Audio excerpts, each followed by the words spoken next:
this news. Mema Ohibia Aquaba. I had yet latest and hot news in one and I'm a Bravo MT Omodia say over subscribe to the channel. You will say over click the subscribe button. Now what belly notification when sa new video be upload no. When the first person I will sabeka a video. I feel we are now like video give us a thumbs up, nothing share my Ato Forson. When you be here now and somewhere also a Ghana memo.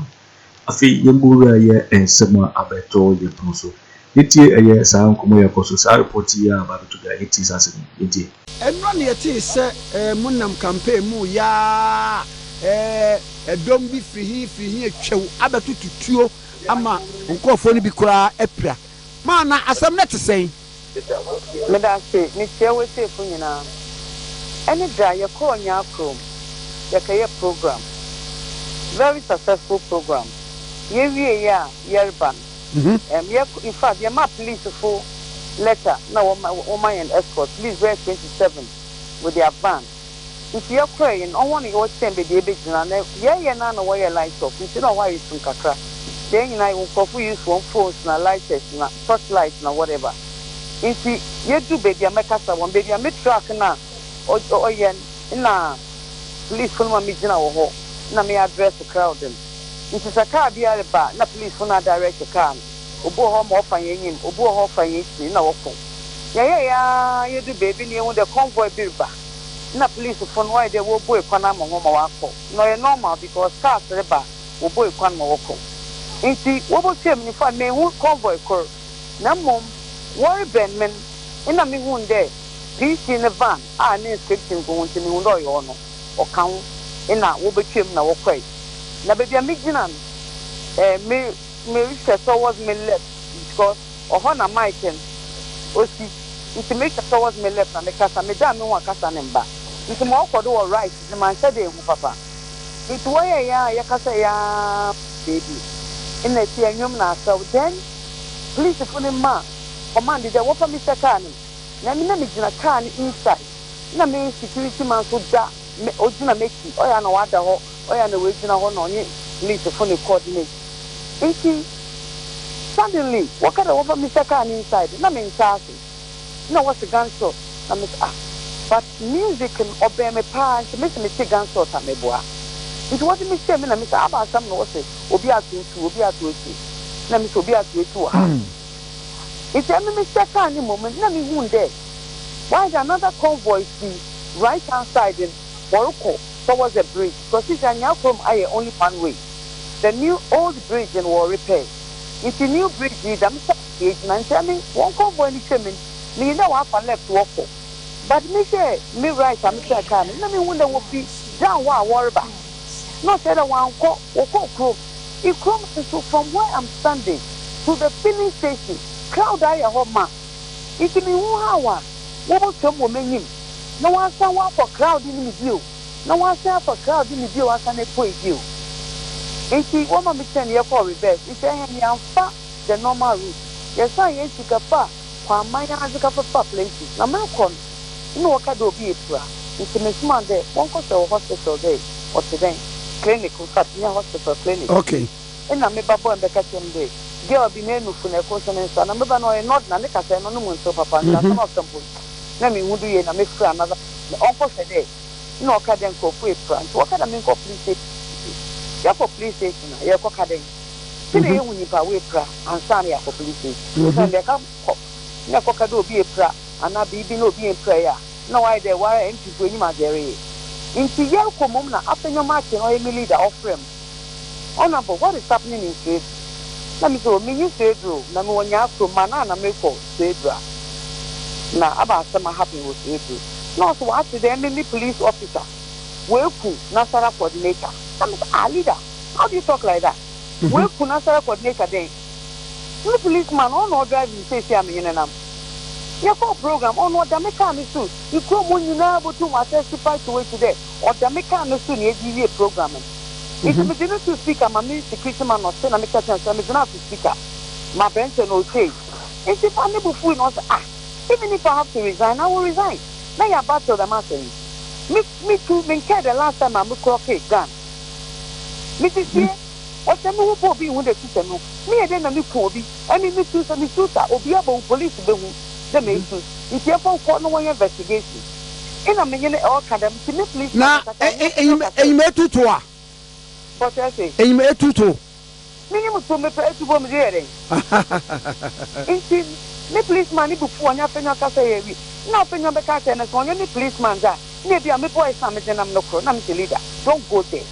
The party will be a say now. Let me try to make sure the moon cook together. And the other come here, but can't me do for me. It's me by no Democrat police station, I'm a report because I want to make us the son and after coordinator so it really can. But I can't girls is two, not man or girl, me go who was social media, name of na mensa, na papa ni na another person. Yeah, baby. A police in Catch and I mean coffee, mammy for hospital because I some away to hospital. Me na sara no ye zongo nyineti me opponent akọ cancer on dem na mama we shoot na sara ti zongo ni nyine bogu hospital ho with India na mbeba na nyama nti assemblyman or a good Samaritan offer police station ho na police fo ni car was there escort ni na for no the car for one say ni car we shoot na sika na adi ni na me ma wo hospital wow asama wa guna we on ni man pacho a dear pen no gidi say a Kwaku Fabana one so na a tire sabi and a chi de see number 1 me catch all day me see the or your gun and we shoot some boa and them for people me pictures and tell me number 2 me me no be a answer me lesson am no no one when you mo ko do Ghana what the support on you so what the baby I was the befa anytime I'm move them ko baby when the party can and I'm ho na wa assistant for party t-shirt na one am ho on family you call Farman to your program, if you have friend and animal farmer, before you would do no friend and boys to be able to go out to a summer in a zongo, Yakom Zongo boys was the motto, they were 14. While they rock for her 1 year about 2, none is 1 year about the white. I mean, one of me, Nindo, Bia, Nagin the Hobayagam. It's a mystery, we could be in a today. Look for 2 beer or having a boy who was Zongo. I yell pa.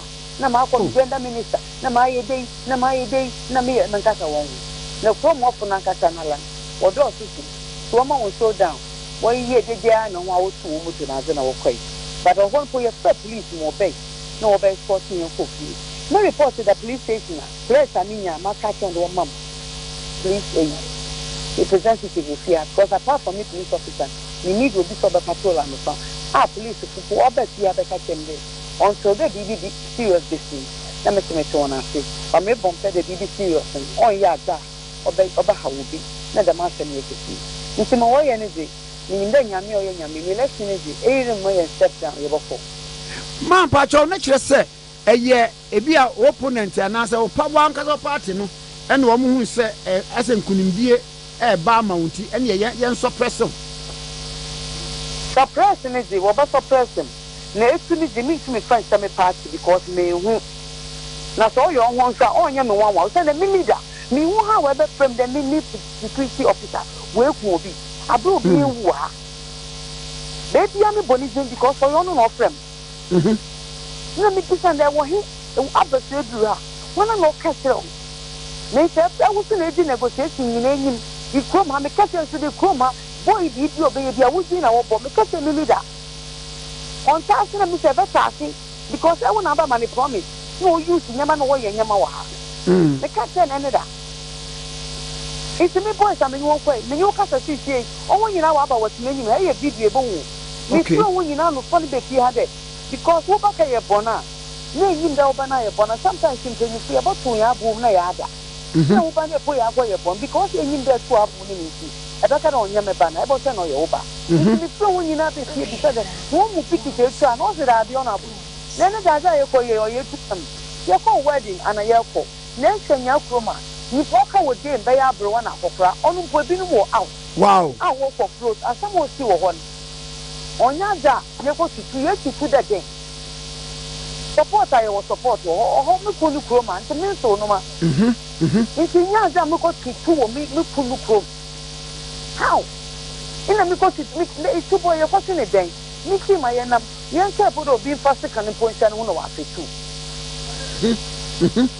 My, but I say, woda so awo MPP amanyokuro no Minim for hon for yan kan wasa ma yan tu semi.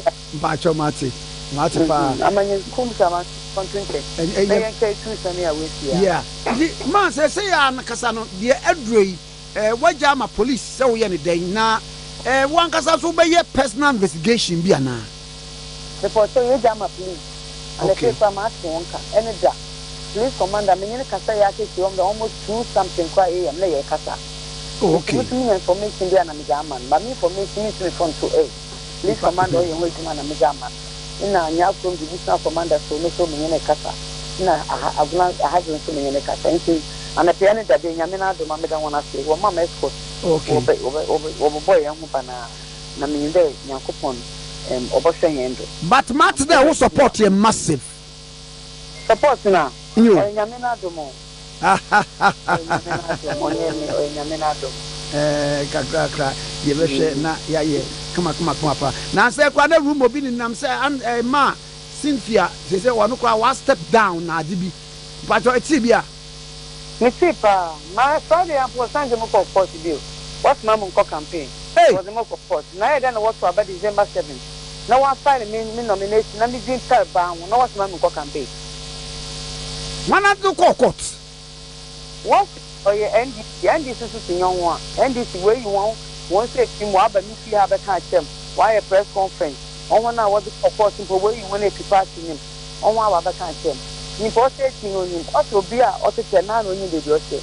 Ni for say same on to him. Or say no ye because a branch of court to any scam lawyer. Dem lawyer ya yenyi baby ofi na mo won to kom bia so sabi won nipa bo me ha o ma won information a me si nipa won wa me so ma information nti wo ba plan bo wie na me si fia ma ati ni na dia matadis for nwum na ma me fa nhye wunkran no pay was a child to keep I have no the last verse no they got to glorify was bo mama nwen na mon sol na mon twe wunkoto mi muda mo gumeduma ho a mo wa onye aha they methodist me oh amen everybody show so medasi papa bye bye mami Cynthia Morrison and I ended in former gender minister says currently we MP for Aguna West and the Nigerian Common now was the next parliament, you know, will be the next content crop. The Honorable Cynthia Morrison was unhurt. We are happy that she's joined us on the phone line this morning. She'll help us understand exactly, you know, what happened at that mini rally. Honorable Morrison, thank you very much for joining us here on GH Today. Good morning to you. Good morning, my dear. How are you? I'm doing well. How are you doing? I'm very fine. Right. We understand that there was an attempt on your life yesterday, and 3 of your supporters got injured. What happened? Yesterday, as usual, I was on my campaign trail in Nyakro, and then it was light fall. So around let me forget about the time because I didn't have my time on it. I saw a convoy, and Nyakro has been blocked. We have only 1 week. So the police were directing the cars through another road. Then I saw a convoy coming. And then the police were like opening up for them to pass. So when a few of the cars passed, I saw the PC for Aguna West, the back was planted. So I realized that it was them. They came to pass. And then, you know, as usual, the boys were making noise and I was singing and whatever. Then they went. Then we were whatever. After a while, we started screaming, push her in the car. And then some said, the gunshot. Seriously, I did not hear the gunshot. I was so close to the music because of proximity that I did not hear the gunshot. I sat in the car and we reversed. Then we heard that 3 people. So I was a bit alarmed. My people said we should go to the police station. I said no, because what report am I going to give? The people said there's a gunshot and somebody has been shot. We don't have the victim. So we passed through the hospital. I did not go to the hospital. We dropped somebody to go and investigate. And he calls to say that 3 people, one had a shot on the breast and the arm, and the other his head, and another the arm or something. And so we went to straight road to report. But on the way, my leader called me and said, Cynthia, what is happening in straight road? And I'm like, I'm not in straight road, I'm in Nyakrom on my way to straight road. And he says, I hear your policeman has killed somebody. I said, my policeman? How can my policeman kill somebody? Who told you? So like, look, do you know what has happened to me? That you tell me that my policeman, who was sitting on top, I was standing in the car. He was lying on the top of the car. Everybody saw him. And we had police escort, like 7 or something, I don't remember the number. Policemen protecting us. And he was police, so they were communicating with him. Have you found out from the police what he did? How can he make such unfounded allegation? You got heated, so my policeman spoke to him. I said, I can put my life at risk. I've never shot for the last 3 years. And is this a crowd that, look at the crowd that we pulled in Yakro. Is it where I'm going to shoot? We went on, and then we came to report in the police station. Then I heard that my NASA coordinator was also shot in the arm. And so this is the story, the long and short of the story. Right. So, I mean, there was no direct attempt on your life, or no gunshots were fired your way? No. I did not even hear the gunshot. But seriously, the police did a good job. The way they pulled me into, surrounded and made sure that I was in the car. So we reversed and left the scene. But nobody shot my car. That one I have to say. Nobody shot at my car. So your supporters from your camp, including your Nasser coordinator, how are they doing now? But I haven't spoken to them. I'm going to talk to them. And the people, they are my fans. Let me say that. I don't even know them. You know, when you go to a community in politics, you may not know everybody. Right. But the people, yesterday I was with the doctors. As at 1 a.m., I was talking to the doctors. 2 of them were discharged. One is detained. But I could not go to the hospital because the Nasara comes from a main zongo. And my opponents told them that I had shot the Nasara coordinator. So full of, the hospital was full of people with stakes and stones. I passed there before coming home. So I could not even enter. The man who even took the victim to the hospital had the wounds on his face, smashed his car. It's a patient. So this isn't a safe place for me to go.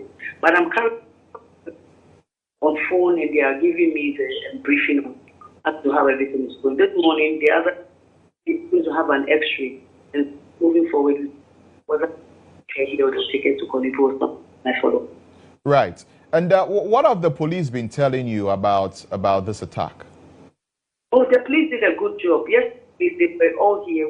Left here throughout. I had the police escort here and left throughout the night. I've been talking to the police commander even at almost 1:30 or 2 a.m. So he went to the scene. And so every information I get, I can't tell you, but I tell the police every information, every little information I get, I'm fine.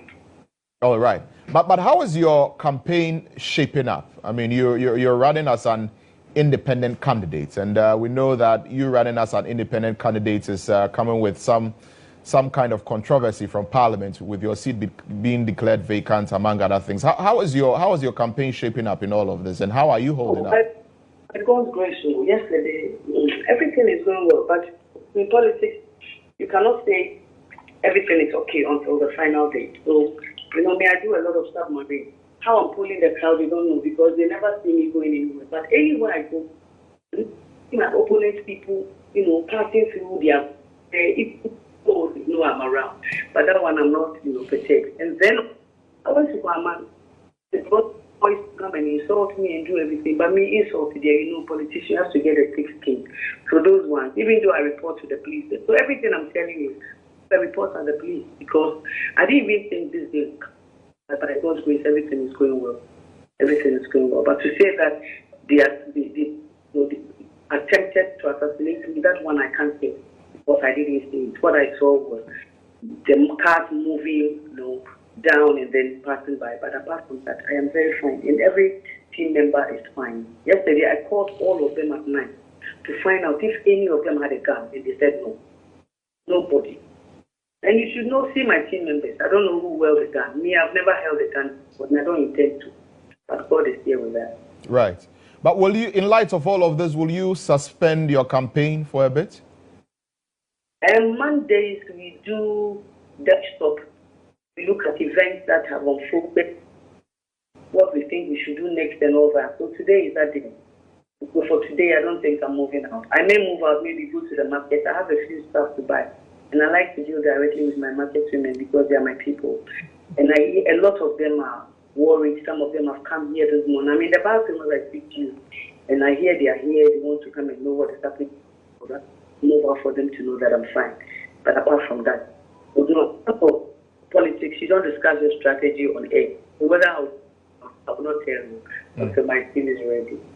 Yeah, but I mean, that's all the brouhaha going on with regard to your seat being declared vacant and whether or not you are still a member of the NPP, going independent and all of that. Does it bother you? Does it get to you? No, it doesn't. It doesn't. I know what I'm doing. And you're very confident of retaining the Aguna West seat? By grace, the strength is very, very, very high. Very well, Honorable Morrison. We're very grateful that you've spoken to us here on GH1 TV. Thank you very much for calling. Thank you. You just heard us speak to the Honorable Member of Parliament for the Aguna West constituency. Of course, that is if the court's directive is anything to go by.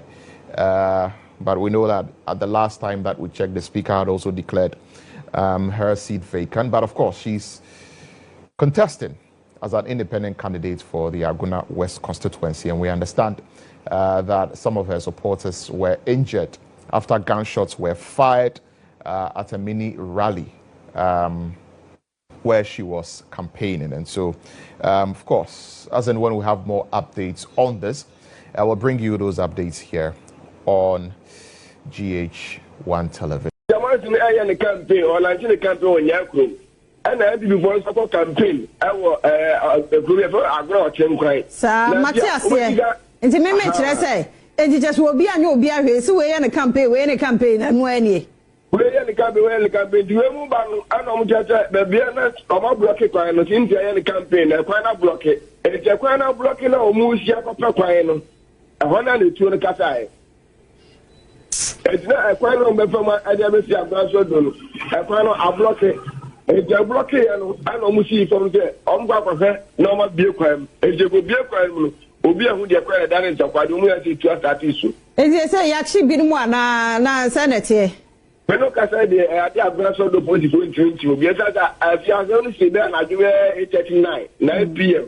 Or the campaign of Panadina, not to do the other than I go. And it's after police will be a and I be a police for the when you'll be actually a feature on a general lady. And yet the Abasod the police watch will be a.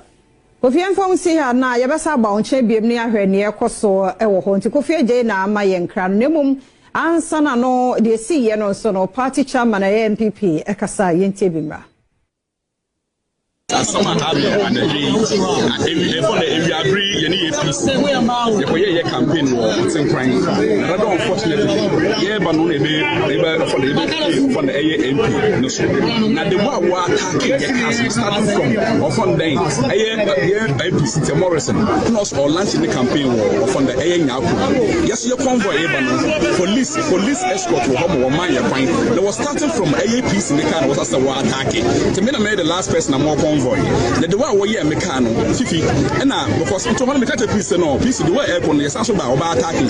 Obaka Agyapong actually, and yes, I am as a chairman, as a Mrs. of one, finance and all, and to hot red, unfortunately, yet I say, Yenasara coordinator, Yenokas is CLI, Omar Bonitu from Cynthia Morrison, the camp, my Sayaba Hospital, my Aima, Warfen Poco, Accra, Ayako, Siaman, or Casa, in 10 people, my West, Yenabra, Papa, and yes say of on the yedina ha more friend because ya started ya politics ye hu the madi wo agona was ye NDC yetum ye shia ye rally pana kefi to buni ye shia mwa yes you why ye be official na ye but I don't unfortunately because of being independent or ponte ye hwe asama order to ye national coordinator NPP amayoku enti me kana maka ne biyo say ye no obi intimidate agona west say ne say ye wura kresata party funo ye yi na oye osun kokroko on ba de oboa me kan hospital me gina na haruna ni moja ende asofo mi de